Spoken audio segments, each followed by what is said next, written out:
The wind howled through the gaps in the rotting wood like a chorus of ghosts trying to warn her away.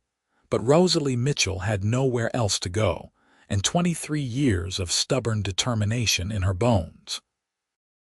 She dropped her worn carpetbag on the dusty floor of the abandoned shack 3 miles outside Leavenworth, Kansas, and surveyed what would become her home in this summer of 1874, telling herself that the holes in the roof could be patched, and the broken window could be covered, and the smell of decay could be scrubbed away with enough elbow grease and hope. The structure leaned slightly to the left, as if it had grown tired of standing upright years ago and decided to give up halfway. Previous occupants had left behind a rusted stove with one leg missing, a table that wobbled on uneven legs, and what might have once been a bed frame before something or someone had broken it into kindling. Rosalie had passed through town that morning, asking about available lodgings, and the boarding house keeper had laughed in her face when she inquired about rates. $3 a week was more than Rosalie would see in a month, not until she found work, and the seamstress position she had traveled here for had been filled 2 days before her arrival. The land agent had mentioned this place with an apologetic shrug, explaining that nobody wanted it because it sat on poor soil far from town and had been the site of some tragedy he refused to elaborate on. He offered it to her for nothing if she could make something of it, clearly expecting her to refuse. Instead, Rosalie had taken the key and walked the dusty road until she found it, a crooked silhouette against the endless Kansas sky. She spent her first day sweeping out years of accumulated dirt, dead leaves, and the remnants of small animals that had made homes in the corners. Her second day involved climbing onto the rickety roof with salvaged boards from a collapsed outhouse behind the shack, hammering them into place with rusty nails she straightened as best she could. The physical labor left her hands blistered and her muscles screaming, but it felt good to build something, to reclaim this forgotten place from the earth that wanted to swallow it whole. By her third day, Rosalie had discovered a well about 50 yards from the shack, hidden beneath overgrown prairie grass. The water ran clear and cold when she hauled up the bucket, and she nearly cried with relief. She could survive here. She would survive here. The alternative was returning to Missouri, and the uncle who had made it clear that his hospitality came with expectations she would never fulfill. Expectations that made her skin crawl and her stomach turn. She was scrubbing the inside walls with well water and determination when she heard the horse approaching. Rosalie froze, her heart suddenly pounding against her ribs. She was alone out here, miles from town, and nobody knew where she had gone. The sound of hoofbeats grew closer, then stopped just outside her door. A knock came, firm but not aggressive, and a man's voice called out, "Hello in there. Did not mean to startle you. Name is Quincy Thorne. I work the cattle ranch about 2 miles north of here." Rosalie wiped her wet hands on her already filthy skirt and approached the door cautiously, opening it just wide enough to see out. The man on her doorstep stood about 6 feet tall with sun-bronzed skin and dark hair that needed cutting. He held his hat in his hands and had eyes the color of spring grass that looked genuinely concerned rather than threatening. He appeared to be in his mid-20s, wearing dusty work clothes and boots that had seen hard use. "I apologize for the intrusion, madam," Quincy continued, his voice carrying a slight drawl that marked him as someone who had spent time in Texas or farther south. "I was riding fence line and saw smoke from your chimney yesterday. Nobody has lived here for 3 years, so I wanted to make sure everything was all right, that you were not in any trouble." Rosalie opened the door a bit wider, studying his face for signs of deception or ill intent. She found none, only honest curiosity and something that might have been relief that she appeared unharmed. "I am fine, thank you. The land agent in town offered me this place. I am trying to make it livable." Quincy glanced past her into the shack, and she saw his expression shift to something between sympathy and dismay. "By yourself?" "Madam, no offense intended, but this place is barely standing. When the winter winds come, it will not hold." "Then I had better work quickly," Rosalie replied, lifting her chin. She had heard variations of this conversation before, people telling her what she could not do, what was not proper for a woman alone, what was impossible. She had stopped listening to such advice around the time she realized nobody was going to rescue her from circumstances beyond her control. Something in her tone must have reached him because Quincy nodded slowly, a small smile tugging at the corner of his mouth. "I can respect that. But if you will allow me, I could bring some proper lumber from town next time I go. The ranch boss will not mind, and this place could use support beams before the roof comes down on your head." Rosalie wanted to refuse out of pure pride, but practicality won out. She needed help, whether she wanted to admit it or not, and this cowboy seemed sincere in his offer. "I cannot pay you." "Did not ask you to," Quincy said simply. He settled his hat back on his head and turned toward his horse, a sturdy bay gelding that watched them with patient eyes. "I will come by in a few days with supplies. Meanwhile, if you need anything, the Rocking T Ranch is straight north. Follow the creek and you will find it." He rode away before she could formulate a proper thank you, leaving Rosalie standing in her doorway, wondering what kind of man offered help to a stranger without expecting anything in return. In her experience, such men were rare as hen's teeth, and she found herself hoping Quincy Thorne was as decent as he appeared. 3 days later, he returned with a wagon full of lumber, nails, and tools. Rosalie had spent the intervening time scrubbing every surface in the shack until her knuckles bled, washing her one change of clothes in the well water, and trying to fashion curtains from an old blanket she had found buried in her carpetbag. She heard the wagon before she saw it, the creak of wheels and jingle of harness announcing his arrival. Quincy climbed down from the wagon seat and surveyed the shack with a practiced eye. "You have been busy. Place looks cleaner already." "Cleaner does not mean sturdier," Rosalie admitted, coming out to meet him. "I appreciate you bringing materials. How much do I owe you?" "Nothing," Quincy said firmly. He began unloading boards from the wagon bed. "But if you insist on repaying me somehow, you could help me measure and cut.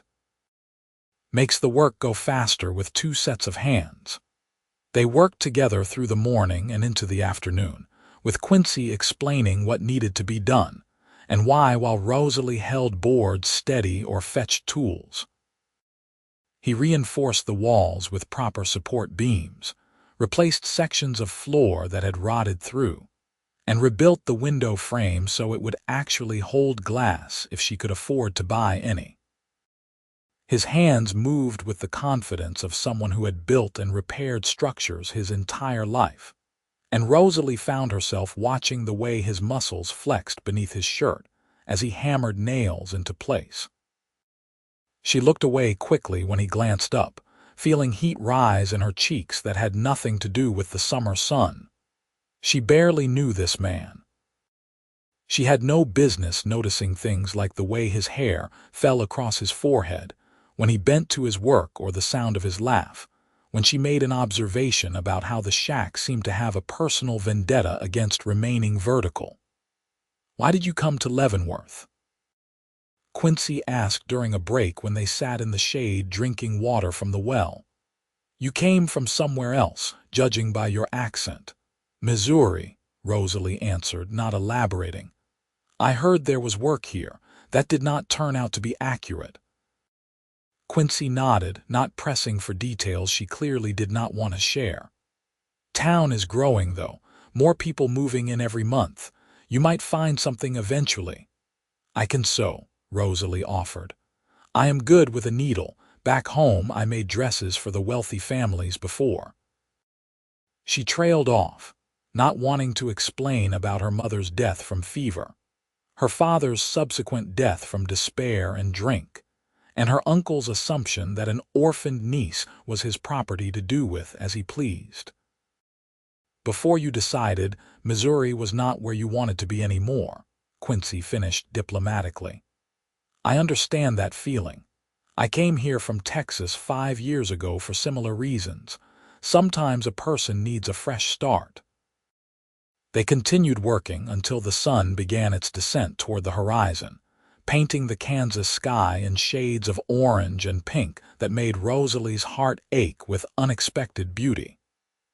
Quincy packed up his tools and prepared to leave, promising to return the following week to work on the roof. "You do not have to keep helping me," Rosalie said, though part of her desperately hoped he would not take her at her word. "You must have your own work to do." "I do," Quincy agreed, climbing onto the wagon seat. "But ranch work will always be there, and this feels more important somehow. Besides, I like the company. Gets lonely talking to cattle all day." He drove away as the first stars appeared, and Rosalie went back inside her shack that felt significantly less likely to collapse on her while she slept. She lit a candle stub and examined the work they had done together, running her hand along the smooth new boards. The space felt different now, more solid, more permanent, more like a home. Over the following weeks, Quincy became a regular presence in Rosalie's life.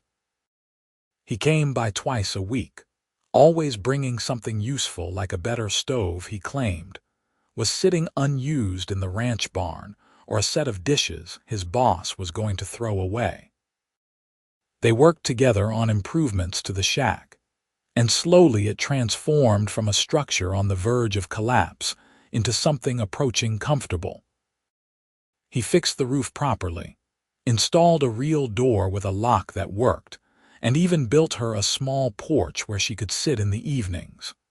They talked while they worked, sharing stories about their pasts in carefully edited versions that left out the painful parts.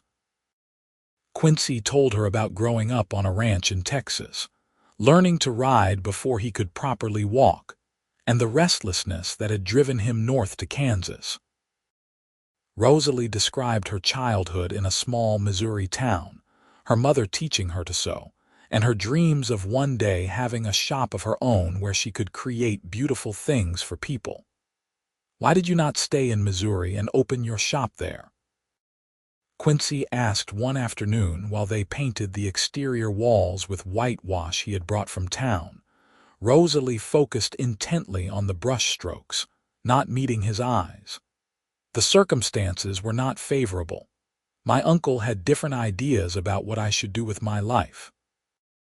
Quincy's hand stilled on his brush. "Did he hurt you?" "He tried," Rosalie admitted quietly. "I left before he could succeed. Took my mother's silver locket and her sewing kit and bought a stagecoach ticket with money I had been hiding for 2 years. I cannot go back." She felt rather than saw Quincy turn to look at her, and when she finally met his gaze, she found fury burning there that was not directed at her. "Good. A man like that does not deserve the courtesy of your presence. You were right to leave." Something loosened in Rosalie's chest, a knot of shame and fear she had been carrying since the night she fled. She had half expected judgment or worse when she finally told someone the truth, but Quincy offered only understanding and a fierce protectiveness that made her feel safe for the first time in months. "Thank you," she whispered, "for not thinking less of me." "Why would I think less of you for protecting yourself?" Quincy asked, sounding genuinely baffled by the concept. "You did what you had to do. That takes courage, not shame." They continued painting in comfortable silence, but something had shifted between them. A barrier had come down, and Rosalie found herself stealing glances at Quincy more often. noticing little things like the way he whistled while he worked, and how he always made sure she ate something during their breaks, producing biscuits or dried meat from his saddlebags with casual generosity. She was falling for him, she realized one evening after he had left, and she sat on her new porch watching the stars emerge. It was foolish and dangerous and completely impractical given her circumstances, but her heart had apparently not consulted her brain before making this decision. Quincy Thorne was kind and hardworking, and treated her like a person worthy of respect rather than an object to be managed or controlled. He made her laugh with his stories about ornery cattle and horses with personality. He never stood too close or made her feel uncomfortable, always respecting her space while making it clear through his actions that he cared about her well-being. The question was whether he felt anything similar, or if she was simply a charity project to him, a woman in need that he was helping out of basic human decency. She got her answer on a hot August afternoon, when they finished rebuilding the small lean-to behind the shack that would serve as storage for firewood when winter came. They stood back to admire their work, sweaty and exhausted and covered in sawdust, and Quincy turned to her with a smile that made her knees weak. "It looks good," he said. "You have done an amazing job with this place, Rosalie. Should be proud of yourself." "We did an amazing job," she corrected. "I could never have managed this without your help, Quincy. You have been incredibly generous with your time and resources." "Not generous," Quincy said softly, his green eyes holding hers with an intensity that made her breath catch. "Selfish, actually.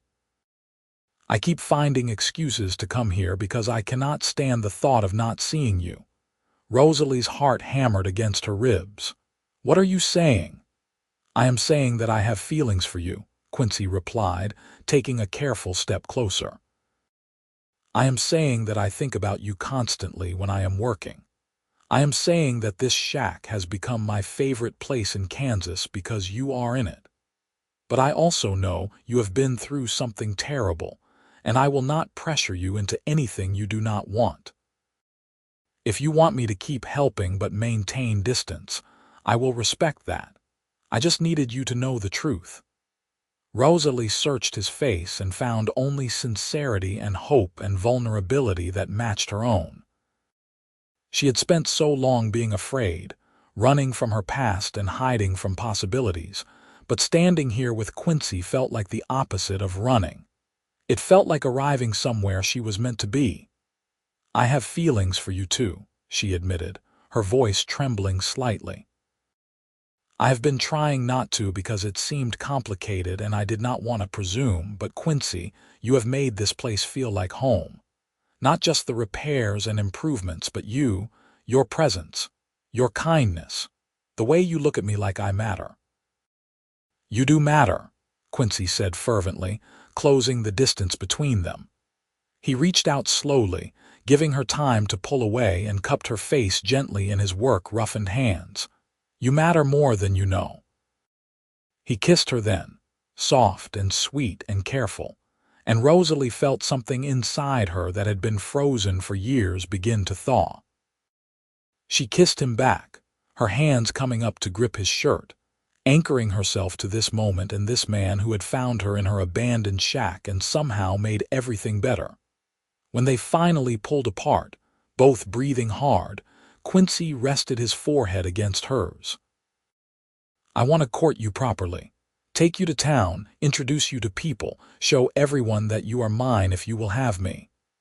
"I will have you," Rosalie said, laughing through sudden tears of happiness. "I will absolutely have you." They spent the rest of the afternoon sitting on her porch, holding hands and talking about what came next. Quincy wanted her to meet his ranch boss and the other cowboys he worked with. He wanted to take her to the church social next month and dance with her in front of the whole town. He wanted to build her a proper house eventually, something with multiple rooms and glass windows and a foundation that would not shift in the rain. "I like this shack, though," Rosalie said, leaning her head on his shoulder. "It brought you to me. Then we will keep it," Quincy promised. "Use it for storage or guests or whatever you want, but you deserve better than holes in the floor and walls that leak when it rains." "I have better," Rosalie insisted. "I have you." Quincy pulled her closer, pressing a kiss to the top of her head. "You have me for as long as you want me." "Which I hope is forever." "Forever sounds about right," Rosalie agreed, feeling content and safe and loved in a way she had never experienced before. The following Sunday, Quincy brought her to town in the ranch wagon, and they walked through Leavenworth together with Rosalie's hand tucked into the crook of his arm. People stared at the cowboy and the mysterious woman who had taken up residence in the abandoned shack, and Rosalie held her head high, refusing to be ashamed of her circumstances or her choices. Quincy introduced her to the shopkeepers and the blacksmith and the minister, making it clear through his attentiveness and pride that Rosalie was important to him. They ate lunch at the hotel restaurant, a luxury Rosalie had not experienced since leaving Missouri, and Quincy told her stories that made her laugh so hard she nearly choked on her coffee. Afterward, they walked along the Missouri River, watching boats drift past and talking about their dreams for the future. "I want my own ranch someday," Quincy confided. "Nothing huge, just enough land to run cattle and horses, a place that is mine, you know. Somewhere I can build something permanent." "That sounds wonderful," Rosalie said warmly. "You would be an excellent rancher. You work harder than anyone I have ever met." "What about you?" Quincy asked. "Still want that dress shop, maybe," Rosalie mused. "Or maybe I could take in sewing from home, make things for people on commission. That way I could work and still have time for other things." "What other things?" Quincy asked, though his smile suggested he knew exactly what she meant. "A family, eventually," Rosalie said, feeling brave. "Children. A husband who comes home to me every evening. A life that feels full instead of empty."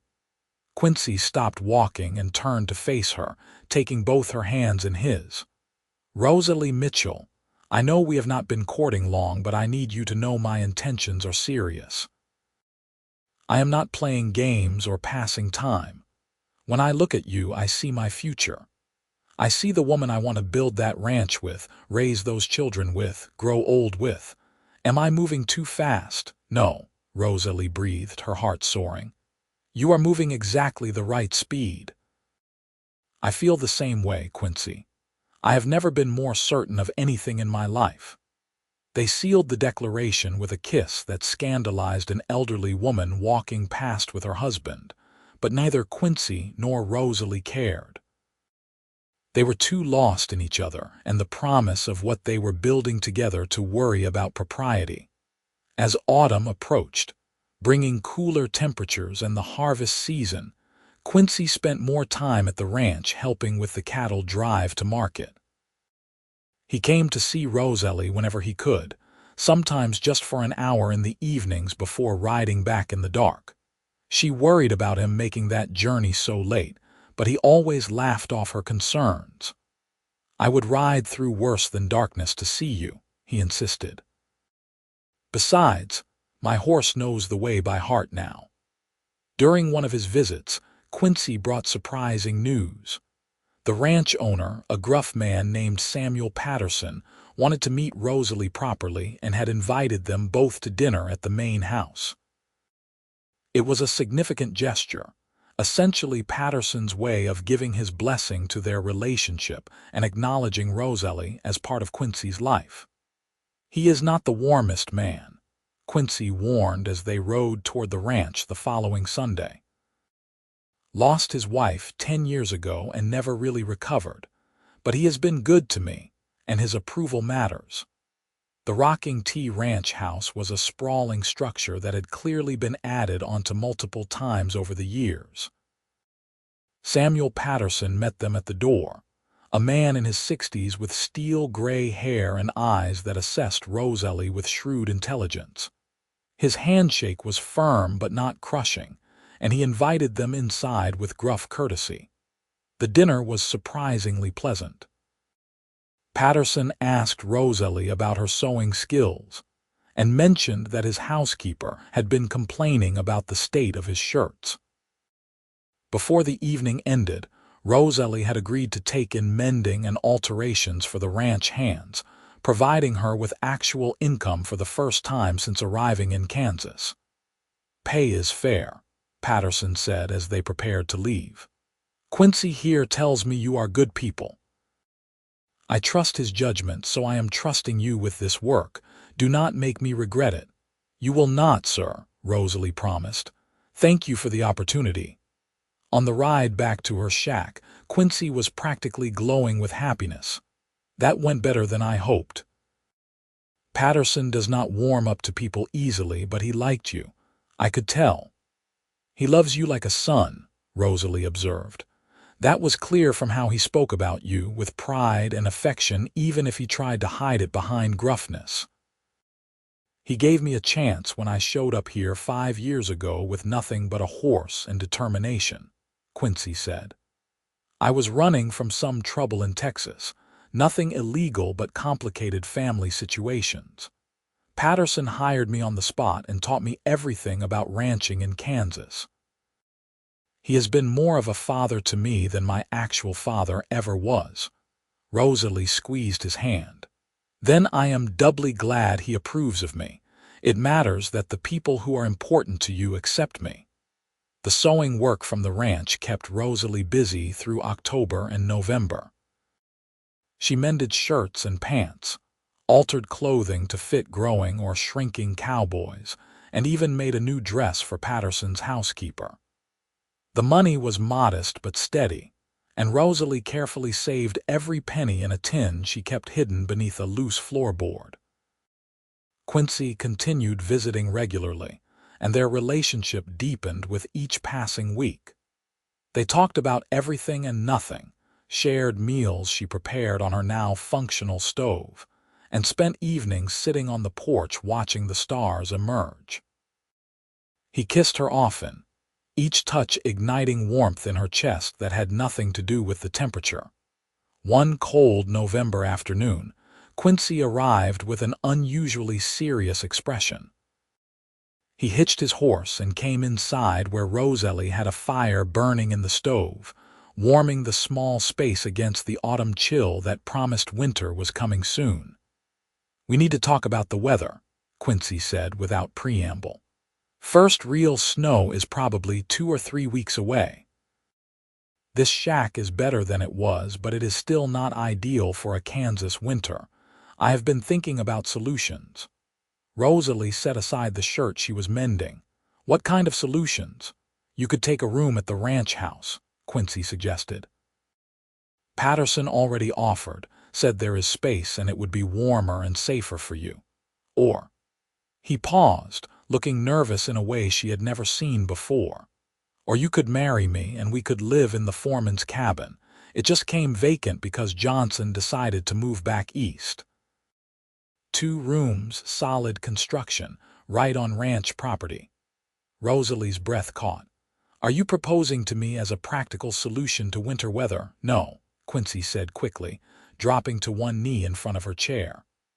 "I am proposing because I love you, Rosalie Mitchell.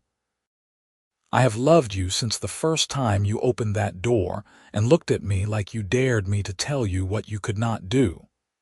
I love your strength and your stubbornness and the way you laugh at my terrible jokes. I love how you transformed this falling down shack into a home through sheer determination. I love everything about you, and I want to spend the rest of my life proving it. The winter situation just made me realize I should not wait any longer to ask. Will you marry me?" Tears streamed down Rosalie's face as she slid off the chair to kneel with him on the floor. "Yes, yes, I will marry you, Quincy Thorne.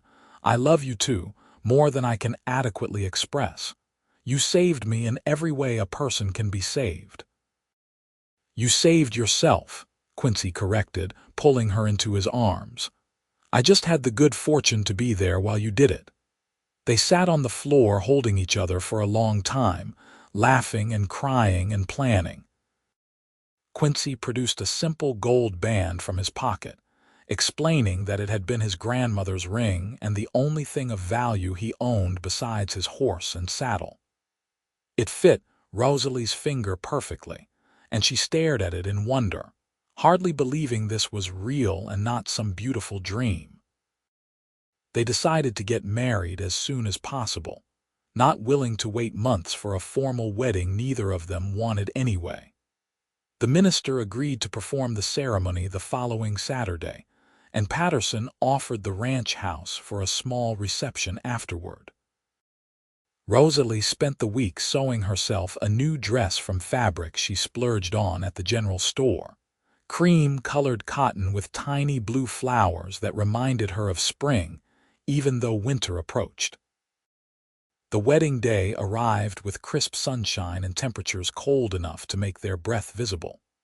Rosalie dressed in her new gown with trembling hands, hardly able to believe she was getting married to a man she loved who loved her in return.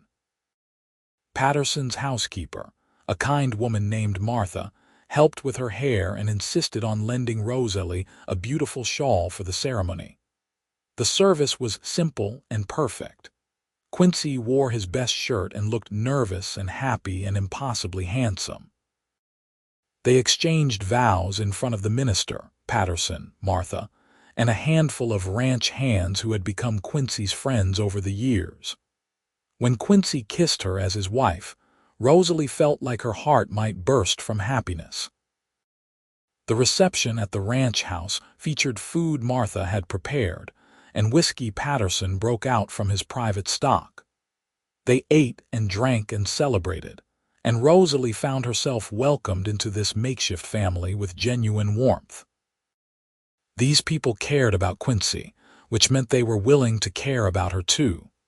As evening fell, Quincy and Rosalie left the party and walked to the foreman's cabin that would now be their home. It was indeed solid and well built, with a main room that served as kitchen and living space, a separate bedroom, and a small loft for storage.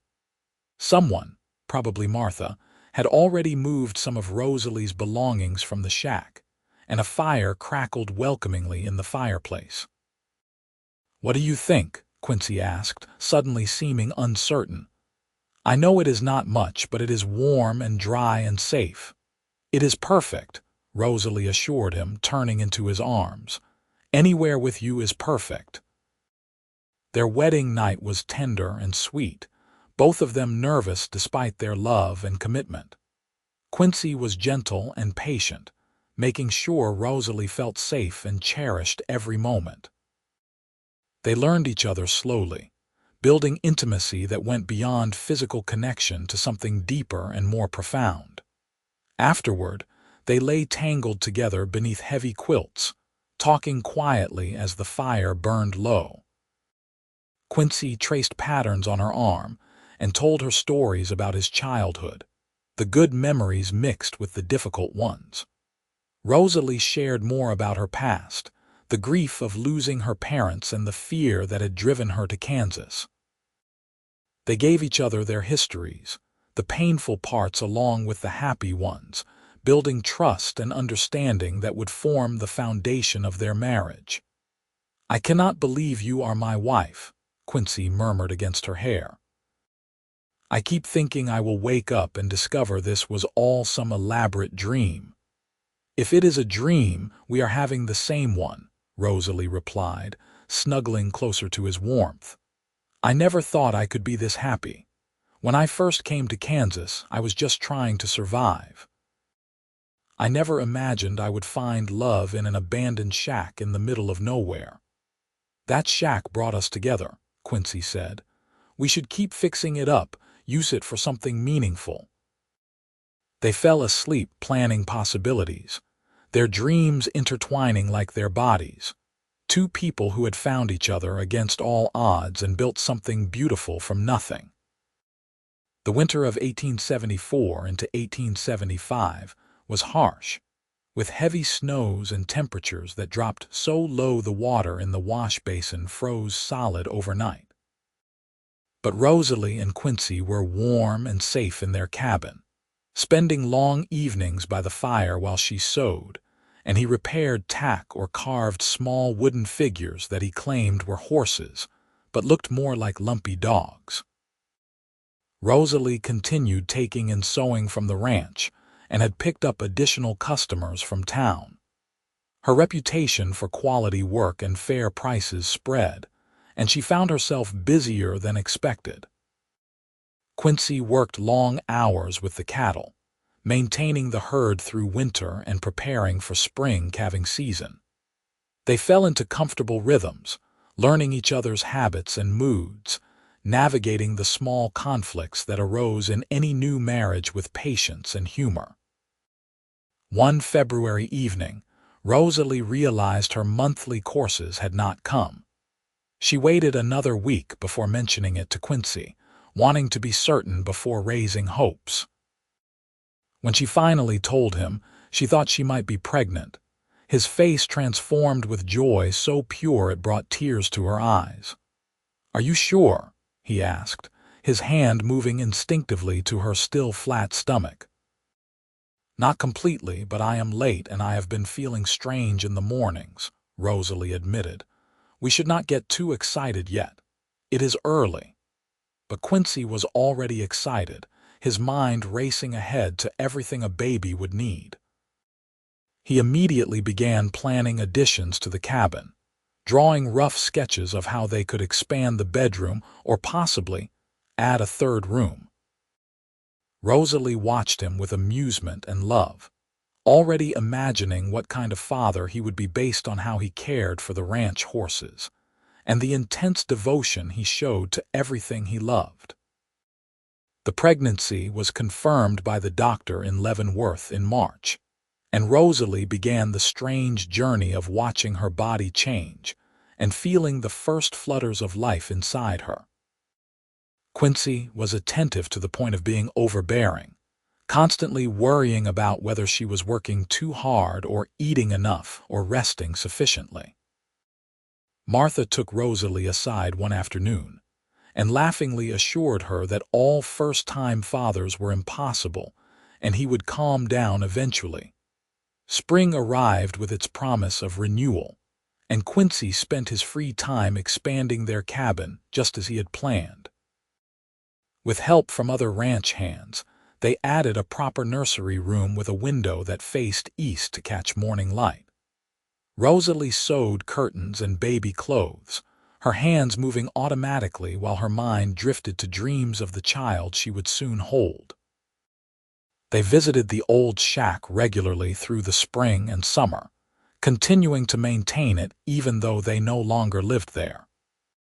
Quincy had built proper shutters for the windows and reinforced the porch, and Rosalie had planted wildflowers around the perimeter that bloomed in cheerful defiance of the harsh prairie landscape. It had become their private sanctuary, a place they went when they wanted to be completely alone and remember how their story began. "What should we do with it long term?" Rosalie asked one warm June afternoon as they sat on the porch watching clouds drift across the endless sky. Her pregnancy was now obvious, her belly round with their growing child. "Keep it exactly as it is," Quincy said immediately. "This is where everything started, where I found you trying to fix a roof that should have been condemned. Where I fell in love watching you refuse to give up on a place everyone else had abandoned. This shack matters, Rosalie. It is part of our history." "Then we keep it," Rosalie agreed, taking his hand. "Maybe someday when our children are old enough, we will bring them here and tell them the story of how their mother was stubborn enough to live in a falling-down shack, and their father was kind enough to help her make it a home." In late August, Rosalie went into labor on a sweltering afternoon that made the cabin feel like an oven despite opened windows and drawn curtains. Martha came immediately, taking charge with the calm competence of someone who had assisted at many births. Quincy was banished to wait outside, where he paced anxiously and drove the other ranch hands crazy with his worry. The labor was long and difficult, lasting through the night and into the following morning. Rosalie endured with gritted teeth and determination, drawing on reserves of strength she had not known she possessed. When their son finally emerged with angry cries that announced his displeasure at the world, Rosalie wept with relief and exhaustion and overwhelming love.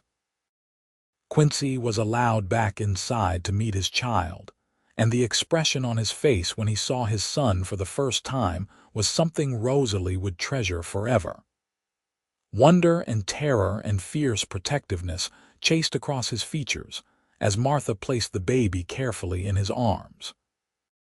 "He is perfect," Quincy whispered, tears streaming unashamedly down his face. "Rosalie, he is absolutely perfect." They named him James after Quincy's brother who had died young, and Robert after Rosalie's father. James Robert Thorne had his mother's dark hair and his father's green eyes, and a set of lungs that could wake the entire ranch when he decided he was hungry or lonely or simply felt like making noise. The first months of parenthood were exhausting and joyful in equal measure.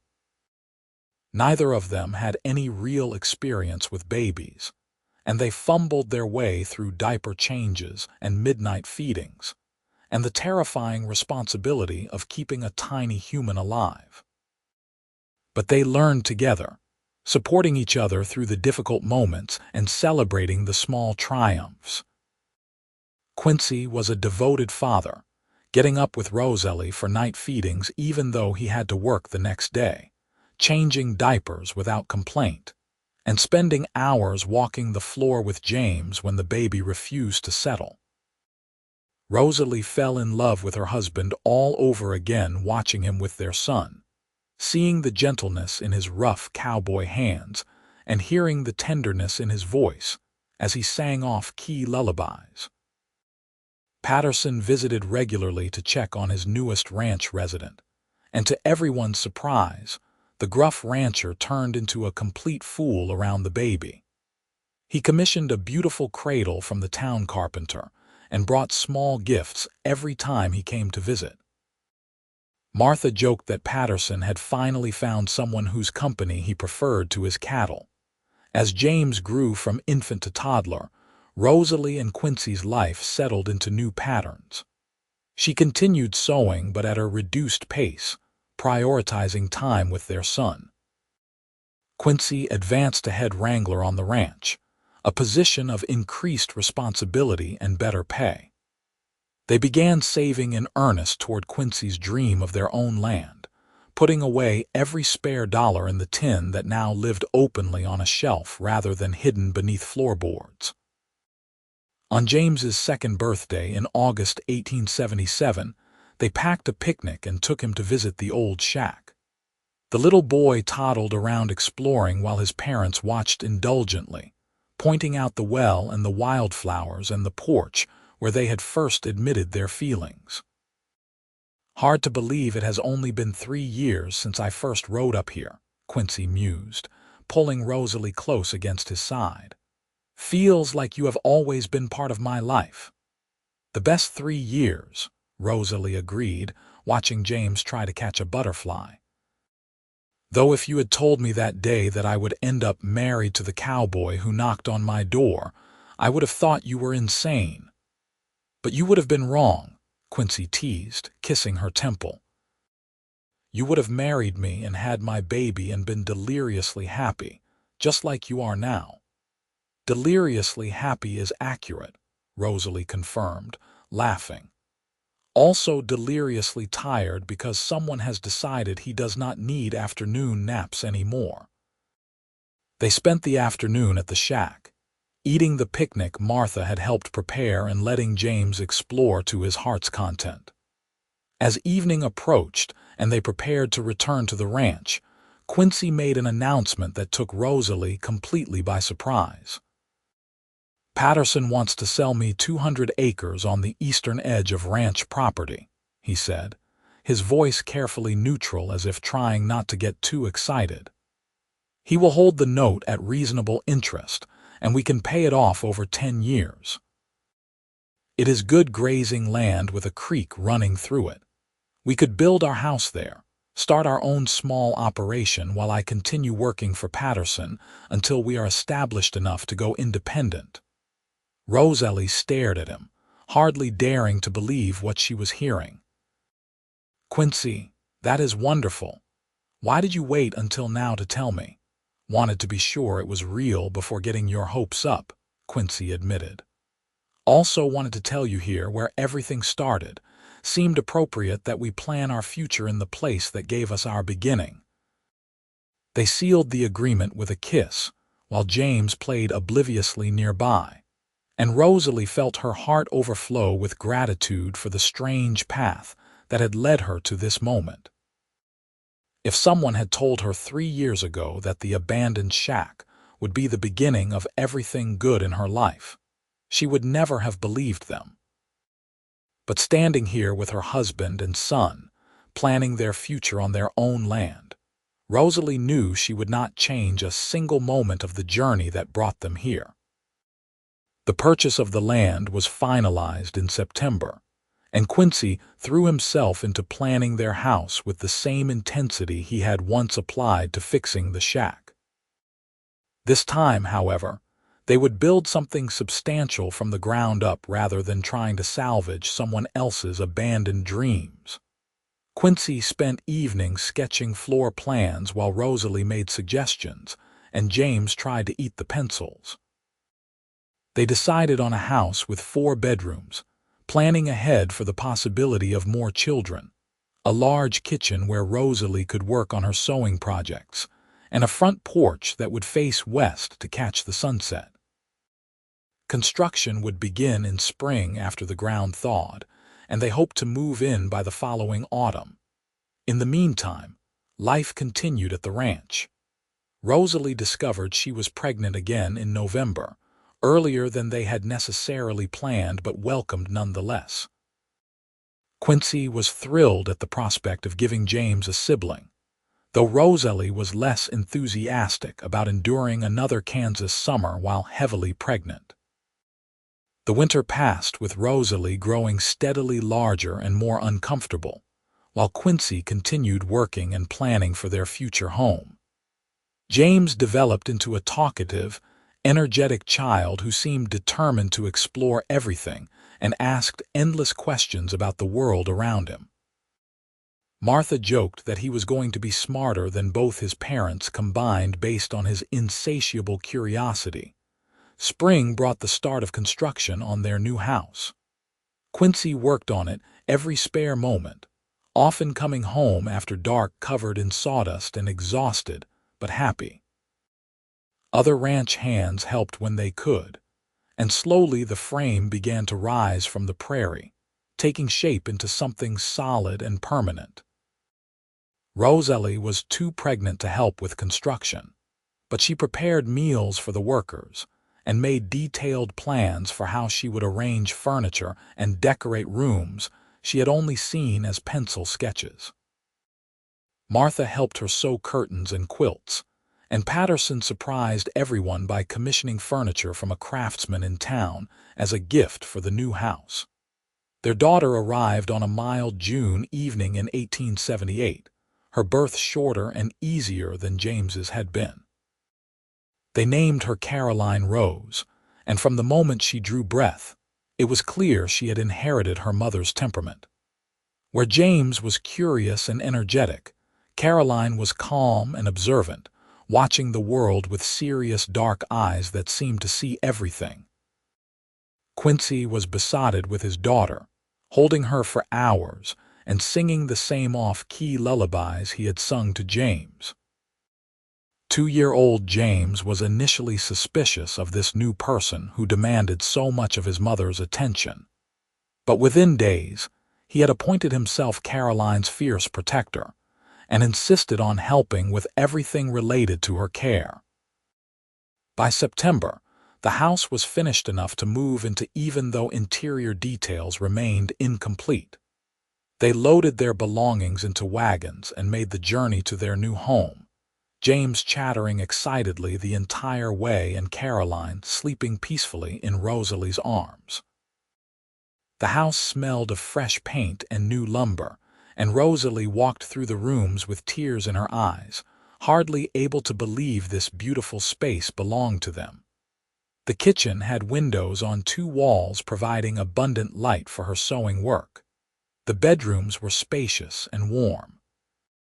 The front porch offered spectacular views of the prairie and the creek that marked their eastern boundary. "What do you think?" Quincy asked nervously, as if there was any possibility she might be disappointed. "I think it is the most beautiful house I have ever seen," Rosalie replied honestly. "I think you built us something amazing, Quincy Thorne. I think our children will grow up here and have wonderful lives." They spent their first night in the new house camped out in the main bedroom since the beds had not been assembled yet, lying on quilts spread across the floor with James between them and Caroline in a basket nearby. It was not comfortable, but it felt perfect, the 4 of them together in their new home. Over the following months, they finished the interior details and settled into their new life. Quincy continued working for Patterson while gradually building his own small herd of cattle. Rosalie's sewing business expanded as word spread that she was now easier to reach on their property, rather than at the ranch. Customers from town began making the journey to commission dresses and alterations, and she found herself busier than ever despite having 2 small children demanding attention. They visited the old shack regularly, maintaining it carefully and using it sometimes for picnics, or when they wanted to escape the chaos of home life with 2 young children. The shack had become almost a shrine to their early relationship, preserved exactly as it had been when they lived there, complete with the furniture Quincy had built and the curtains Rosalie had sewn from an old blanket. One autumn afternoon, when James was 4 and Caroline nearly 2, they brought the children to the shack and told them the full story of how their parents met. James listened with wide-eyed fascination, while Caroline seemed more interested in chasing grasshoppers. But Rosalie hoped someday they would understand the significance of this place. "Your mother was the bravest woman I had ever met," Quincy told James, holding Caroline on his lap while she tried to grab his hat. "She came here all alone with nothing but a carpet bag and determination, and she turned this falling-down shack into a home through sheer stubbornness." "And your father was the kindest man I had ever met," Rosalie added, smiling at her husband. "He helped me when he had no reason to, expected nothing in return, and somehow made me fall in love with him while we hammered boards and patched holes. Did you live here together?" James asked, looking around the small space doubtfully. "No, by the time we got married, we had moved to the ranch," Quincy explained. "But this place will always be special because it is where everything started. Where I found your mother and she let me help her, even though she probably could have managed on her own." "I could not have managed on my own," Rosalie corrected. "Not really. I was barely holding together when you found me, Quincy. You gave me hope when I was running out of it." They sat on the porch while the children played, hands clasped and hearts full, grateful for the strange series of events that had brought them to this moment. The shack stood sturdy behind them, no longer the desperate shelter of someone fleeing her past, but a monument to survival and love, and the unexpected ways life could change in an instant. The years flowed by with the steady rhythm of ranch life. Quincy's cattle operation grew slowly but steadily, and by 1882 he was able to reduce his hours working for Patterson and focus more on his own herd. Patterson, now in his 70s, had begun talking about retirement and had privately offered to sell the rocking T to Quincy when the time came, though Quincy insisted he could never afford it. "We will figure something out," Patterson said gruffly. "You have been like a son to me, Quincy. I would rather sell to you at a price you can manage than to some stranger from back east who knows nothing about cattle or Kansas." James started school in Leavenworth that year, riding into town each morning with Quincy when he went to handle business. Caroline was 4 and already showing signs of inheriting her mother's skill with a needle, spending hours watching Rosalie sew and trying to mimic the stitches with her own scraps of fabric. Rosalie discovered she was pregnant again in early 1883, and this time both she and Quincy felt the weight of being older parents. She was 29 now, still young, but not as young as she had been with James and Caroline. The pregnancy was harder than the previous two, with more aches and exhaustion, and she worried constantly about the baby's health. Their second son arrived in September 1883 after a difficult labor that left Rosalie weak and frightened. They named him Thomas Samuel, the middle name honoring Patterson, who had become like family. Thomas was a small baby, more fragile than his siblings had been, and Rosalie spent the first months in constant vigilance, watching for any sign of illness or distress. But Thomas proved to be a fighter, growing steadily and developing a personality that was somehow both sweet and mischievous. James, now 7, took his role as big brother seriously and helped watch over both his younger siblings. Caroline appointed herself Thomas's primary caretaker and could often be found singing to him or trying to feed him things he was too young to eat. Life was full and busy, and sometimes overwhelming, but Rosalie would not have traded it for anything. She had built a life from nothing, starting in an abandoned shack that nobody wanted and ending up with a beautiful home, a thriving business, 3 healthy children, and a husband who loved her more with each passing year. On their 10th wedding anniversary in November 1884, Quincy surprised her by taking her back to the shack for a private celebration. Martha agreed to watch the children overnight, and they packed blankets and food and rode out to the place where everything began. The shack was exactly as they had left it, weathered but still standing, a testament to good repair and regular maintenance. They lit a fire in the old stove and spread blankets on the floor, and for one night they were young again, newly in love and discovering each other without the responsibilities of children or cattle or bills to pay. 10 years, Quincy mused, holding Rosalie close in the firelight. Hard to believe so much time has passed. Feels like yesterday I rode up here and found you trying to patch a roof you had no business being on. I had every business being on that roof, Rosalie retorted, laughing. Someone had to fix it, and I was the only one willing to try. That has always been your way, Quincy said affectionately. You see something that needs doing and you do it, regardless of whether anyone thinks you should. That is what I loved about you from the start. Your absolute refusal to accept limitations other people tried to impose.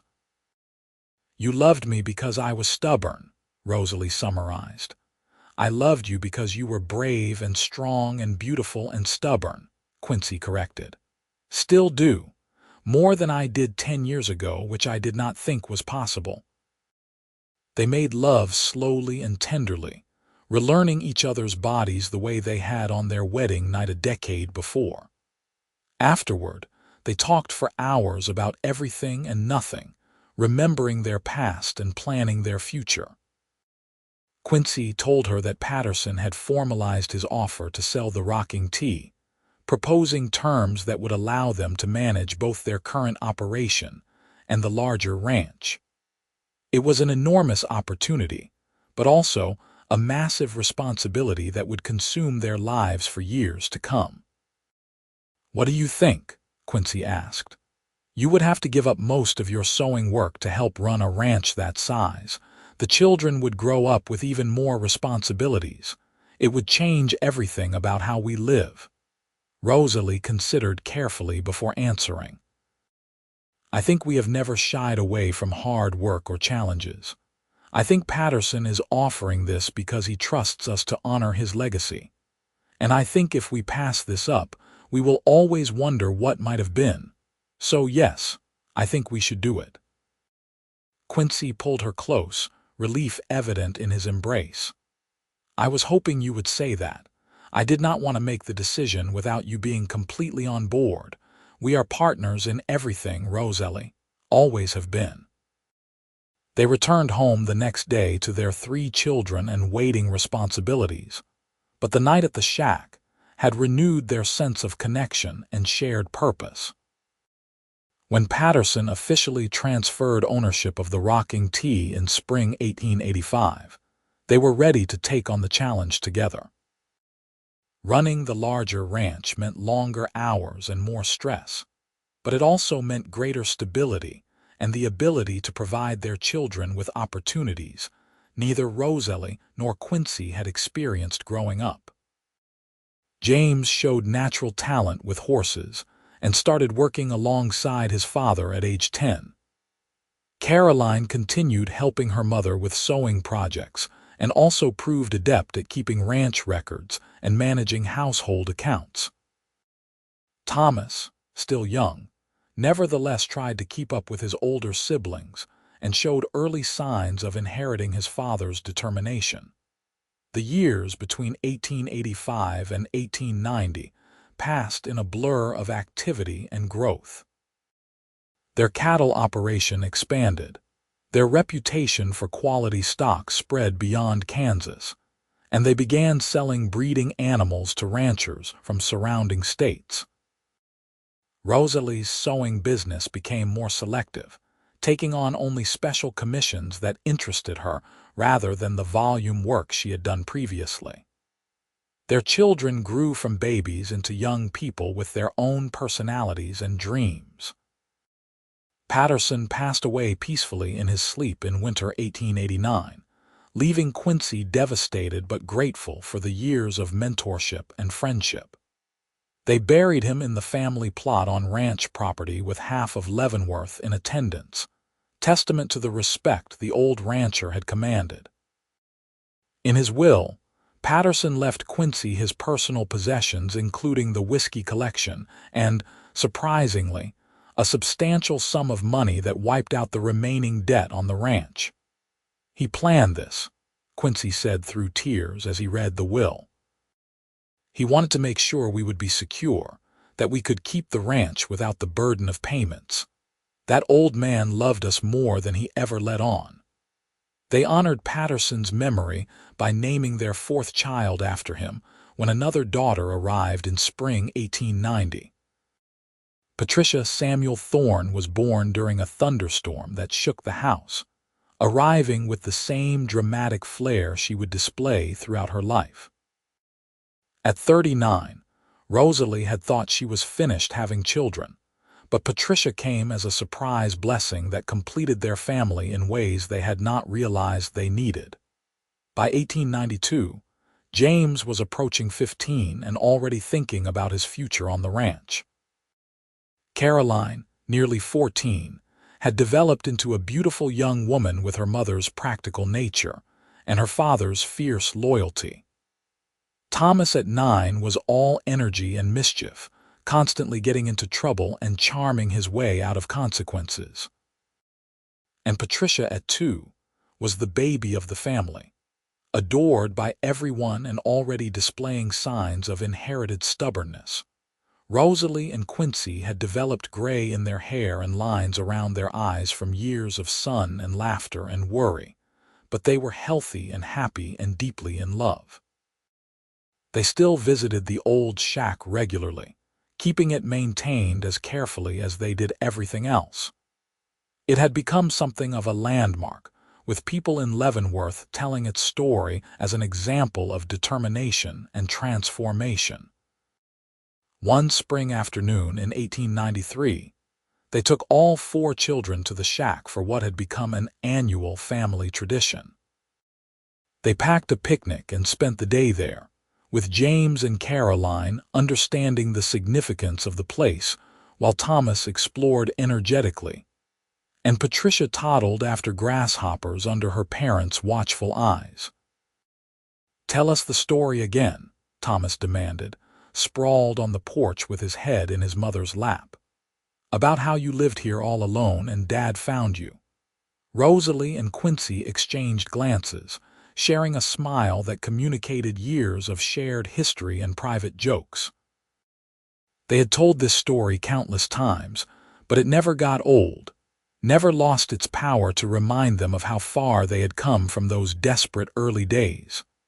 "Your mother built a home in a shack no one else wanted," Quincy began, his voice taking on the storytelling cadence the children loved. "She arrived in Kansas with almost nothing, running from a past that had tried to break her spirit.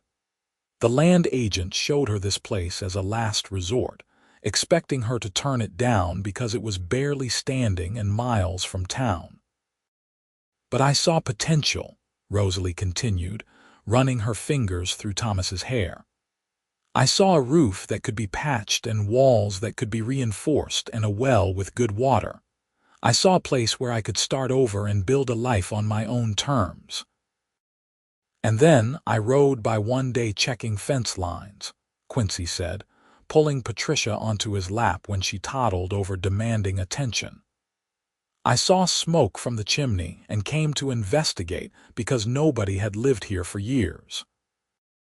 When your mother opened that door and looked at me like she dared me to tell her she could not make this work, I think I started falling in love right then. Dad helped fix everything," Caroline added, having heard this story enough times to know it by heart. "He brought lumber and tools and taught Mom how to repair things properly. They worked together and fell in love and got married. And then they had me," James interjected with the confidence of the oldest child. "I was the first and therefore the best."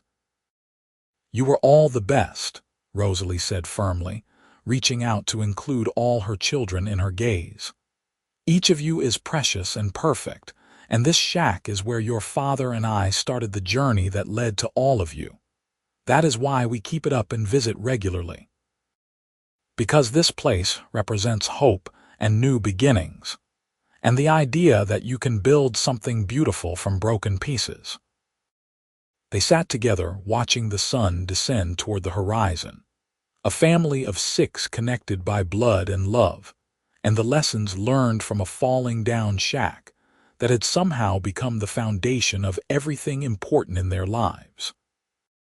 As the years continued passing, the Thorne family ranch prospered.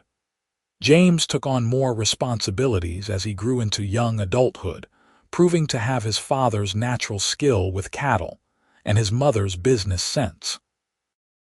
Caroline met a young man from town in 1896, the son of the doctor, and Rosalie recognized the look in her daughter's eyes because she remembered feeling exactly that way about Quincy. Thomas announced his intention to become a veterinarian, wanting to combine his love of animals with his fascination with how things worked. And Patricia grew into a fearless child who wanted to do everything her older siblings did, regardless of whether it was appropriate for a little girl. Rosalie's sewing work had largely transitioned to teaching other women her skills, passing on the knowledge that had helped her survive in those early days. She held classes in her large kitchen, showing wives and daughters of other ranchers how to make their clothing last longer through proper maintenance and creative alteration. It brought her satisfaction to share what she knew and to empower other women with practical skills. Quincy had become a respected figure in the Kansas ranching community, sought out for advice on cattle breeding and ranch management. He occasionally traveled to conferences in larger cities, but always hurried home, uncomfortable being away from his family for long periods. The restless young cowboy who had ridden up to Rosalie's shack 20 years earlier had transformed into a settled family man who found all his joy and purpose in the land he worked and the people he loved. In 1897, Caroline married her doctor's son in a beautiful ceremony at the ranch house, with half of Leavenworth in attendance. Rosalie cried through the entire wedding, overwhelmed by how quickly her daughter had grown from the serious infant to this radiant bride. Quincy gave Caroline away with visible reluctance, making everyone laugh when he muttered that she would always be his little girl no matter how old she got or who she married. James began courting a rancher's daughter from a neighboring property, and Rosalie suspected another wedding would not be far behind. Thomas had his heart set on veterinary school back east, which worried both his parents, but they supported his ambitions. Patricia at 7 was already declaring she would never get married and would instead run the ranch by herself when she grew up, a pronouncement that made Quincy beam with pride. On their 25th wedding anniversary in November 1899, Rosalie and Quincy returned once again to the old shack. Their children were old enough to manage the ranch for a few days, giving their parents a rare opportunity for time alone together. They arrived at the shack on a crisp autumn afternoon, the building still standing strong after all these years of careful maintenance. 25 years, Rosalie marveled, walking through the familiar space that seemed both unchanged and completely different from how she remembered. Quarter of a century since you knocked on this door and changed my entire life. Best decision I ever made, Quincy said, wrapping his arms around her from behind. Riding over here to check on smoke from a chimney. Could have ignored it, minded my own business. Instead, I met you and everything fell into place. They spent the evening reminiscing about everything that had happened in those 25 years. 4 children raised, a ranch built, a community they had become integral parts of. All of it stemming from a desperate woman and a kind cowboy meeting in the most unlikely of places. "Do you ever regret how things turned out?" Quincy asked as they lay together in the darkness, the familiar sounds of the prairie surrounding them. "You could have gone anywhere, done anything. Instead, you ended up married to a cowboy on a Kansas ranch." "I could not have gone anywhere," Rosalie corrected gently. "I was running out of options when I came here, and I did not end up married to a cowboy. I chose to marry the man I loved who happened to be a cowboy. There is a significant difference." "I have never regretted a single moment of our life together, Quincy. Not one. Not even when I tracked mud through your clean kitchen for the 10th time in a week," Quincy teased. "Well, maybe that," Rosalie conceded, laughing. "But even your annoying habits have become endearing over time. You are stuck with me, Quincy Thorne, until death do us part, just like we promised." "I will take that deal," Quincy murmured, pulling her close. "Every single day for the rest of our lives." They returned home to find that Caroline had delivered their first grandchild, a healthy baby girl born early but doing well. Rosalie held her granddaughter with tears streaming down her face, marveling at the continuation of the family they had built from nothing.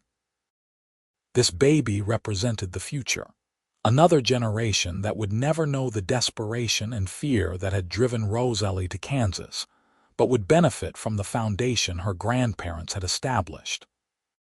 The new century arrived with celebration and hope, and the Thorne family ranch entered the 1900s strong and stable. James married his rancher's daughter in spring 1900, bringing new energy and ideas to the operation. Thomas left for veterinary school in fall 1901, writing long letters home about his studies and the wonders of city life. Caroline had a second child, a son this time, expanding the family further. And Patricia, at 11, was already showing signs of becoming the shrewd businesswoman she had always claimed she would be, keeping detailed records of ranch operations and pointing out inefficiencies to anyone who would listen. Rosalie and Quincy moved into their 50s with grace and gratitude, their hair now more gray than dark but their love as strong as ever. They still visited the shack regularly, maintaining it carefully and using it as a private retreat when ranch life became overwhelming. The structure had outlasted all predictions, standing sturdy and solid through Kansas weather that had destroyed younger buildings. On a warm summer afternoon in 1903, they brought their 4 children and 3 grandchildren to the shack for what Quincy called a family summit.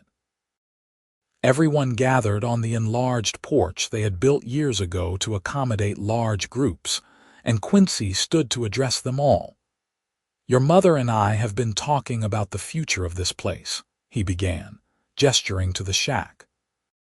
"We have maintained it for almost 30 years now, and it has served as a reminder of where we came from and what we built together.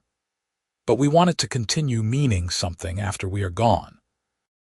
So we have decided to deed this property and the shack to all of you jointly, with the stipulation that it must be preserved exactly as it is now. We want your children and their children to know this story," Rosalie added, looking at each of her children in turn. "We want them to understand that sometimes the most important things in life come from the most unlikely places. That determination and hard work and love can transform broken things into something beautiful. This shack represents all of that, and we do not want it forgotten." The children agreed immediately, understanding the significance of what their parents were asking. They spent the rest of the afternoon sharing memories and stories, building connections across generations that would endure long after the original residents of the shack had passed.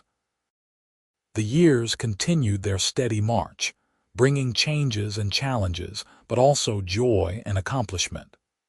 Thomas returned from veterinary school in 1905 and established a practice in Leavenworth, serving ranchers throughout the region and making his parents burst with pride.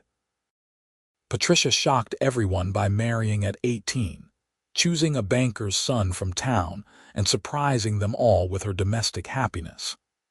Caroline had 4 children in total, and James had 3, filling the ranch with grandchildren who climbed on Quincy's lap and demanded stories from Rosalie. By 1910, Rosalie and Quincy were approaching 60, still active and involved in ranch operations, but gradually allowing their children to take over the heavy lifting. They spent more time on their porch watching sunsets and less time working cattle or mending fences. Their love had deepened into something comfortable and essential. 2 people who had lived together so long they could communicate in glances and anticipate each other's needs without speaking. The shack remained a constant presence in their lives, visited regularly and maintained carefully. It had become famous in local lore, with people bringing visitors from out of state to see the structure and hear the story of the woman who built a home there and the cowboy who found her. Rosalie and Quincy sometimes grumbled about the attention, but secretly pleased that their story resonated with others. On a fall evening in 1912, Quincy suffered a heart episode that frightened the entire family. The doctor from town spent hours with him before declaring that, while serious, it was manageable with rest and reduced stress. Quincy chafed at the restrictions but obeyed because Rosalie gave him no choice, threatening to tie him to the bed if necessary. During his recovery, they spent long afternoons at the shack, away from the bustle of the ranch house now filled with grandchildren. They talked about everything they had experienced together, remembering both triumphs and struggles with equal fondness because all of it had made them who they were. "I have had a good life," Quincy told Rosalie one afternoon, his head in her lap while she stroked his hair. "Better than I deserved. Better than I ever imagined when I was a restless cowboy riding fence lines and dreaming of something more." "You deserved every bit of happiness we built," Rosalie said firmly. "You are the best man I have ever known, Quincy Thorne, kind and hardworking and loyal and loving. Our children are fortunate to have you as a father, and I am fortunate to have you as a husband. We made something good here, Quincy continued, his voice contemplative. Started with nothing but a falling-down shack and determination, and look what we built. 4 children, 8 grandchildren so far, a ranch that will sustain our family for generations. Not bad for a woman running from her past and a cowboy who could not mind his own business. Not bad at all, Rosalie agreed, blinking back tears. We did well, you and I. Quincy recovered slowly but surely, returning to limited ranch duties by spring 1913. He no longer worked from dawn to dusk, but focused on mentoring his children and grandchildren, passing on the knowledge he had accumulated over decades of ranching. James had essentially taken over daily operations, running things with competence that made both his parents proud. The summer of 1914 brought their 50th wedding anniversary, an achievement that called for major celebration. The family organized a party at the ranch house with seemingly everyone from Leavenworth and the surrounding area in attendance. Rosalie and Quincy stood together accepting congratulations and well wishes, overwhelmed by how many people had been touched by their lives. But the moment that meant the most came later, when they escaped the party and rode out to the shack as the sun set. Their children and grandchildren had decorated it with flowers and ribbons, and a sign on the door read, "Where it all began." They sat on the porch holding hands, 2 people in their 60s who had built an extraordinary life from the most ordinary beginnings. The shack stood behind them, weathered but undefeated, a monument to survival and love and the unexpected ways fate could intervene. 50 years, Rosalie marveled. Half a century since we stood in front of the minister and promised to love each other forever. Seems impossible that much time has passed. Time moves differently when you are happy, Quincy observed. Days feel long but years feel short. I look at you and I still see the determined young woman who opened this door and dared me to tell her what she could not do. But I also see every year we have lived, every challenge we have overcome, every moment of joy and sorrow we have shared. You are my past and my present and my future, Rosalie. Always have been, always will be. I love you, Rosalie said simply, the words carrying the weight of 50 years of meaning. I loved you when you first knocked on this door. I loved you when we married. I loved you when our children were born, and I love you now. That has never wavered, never diminished. You are the best thing that ever happened to me, Quincy Thorne. They kissed as the sun disappeared below the horizon, 2 people who had found each other against all odds and built something beautiful that would endure long after they were gone. The years that followed brought the inevitable changes of aging. Quincy's heart grew weaker despite the doctor's best efforts, and by 1918 he could no longer ride or work cattle. Instead, he held court on the ranch house porch, offering advice and telling stories to grandchildren who climbed on his lap. Rosalie's hands became arthritic, making sewing difficult, but she adapted by teaching rather than doing, passing her skills to the next generation. They celebrated their 55th anniversary quietly at the shack in 1919, just the 2 of them and a simple picnic. The structure was now famous throughout Kansas, preserved as a historical landmark and tourist attraction, though the family maintained strict control over access. It represented something larger than just their personal story, symbolizing the pioneer spirit and determination that had built the American West. Quincy passed away peacefully in his sleep on a spring morning in 1920, with Rosalie beside him holding his hand. He was 69 years old and had lived to see his children grown and successful, his grandchildren thriving, and his legacy secured.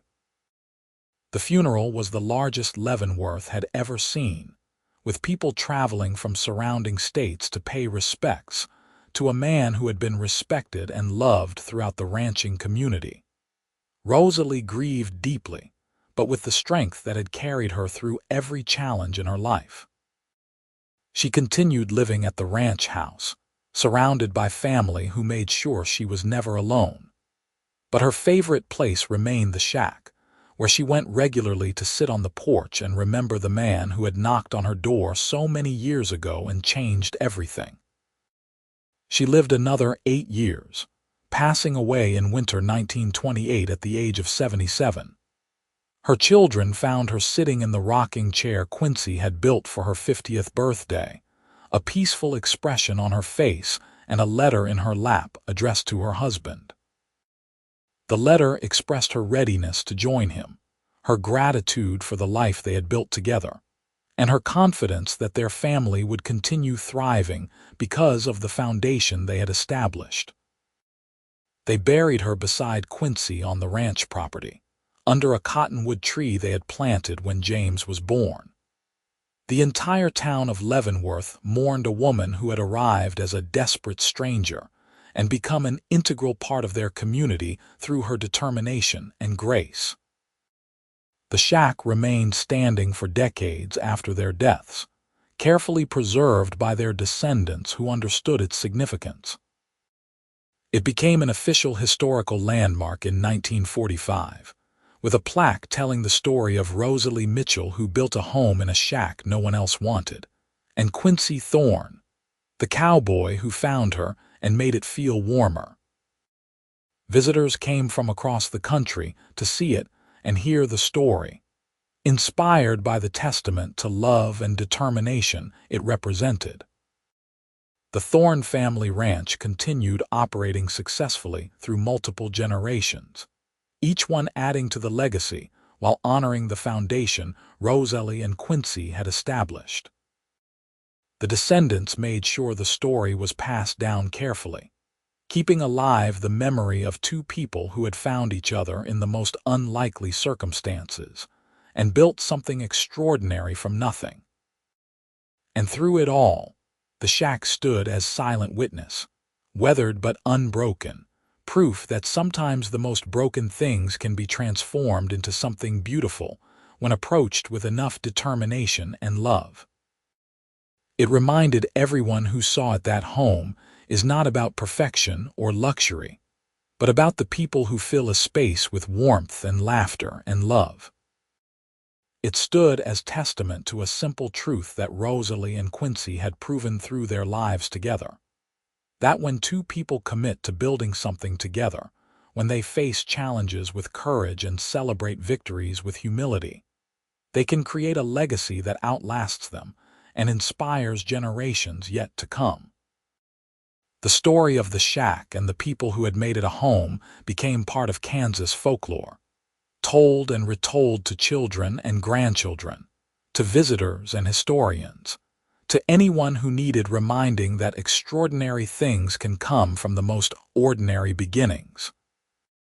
And in that continued telling, Rosalie and Quincy lived on, their love story preserved not just in the structure they had saved from collapse, but in the hearts and minds of everyone who heard about the woman who refused to give up and the cowboy who had the wisdom to help her, creating together a warmth that radiated far beyond the walls of one small shack on the Kansas prairie.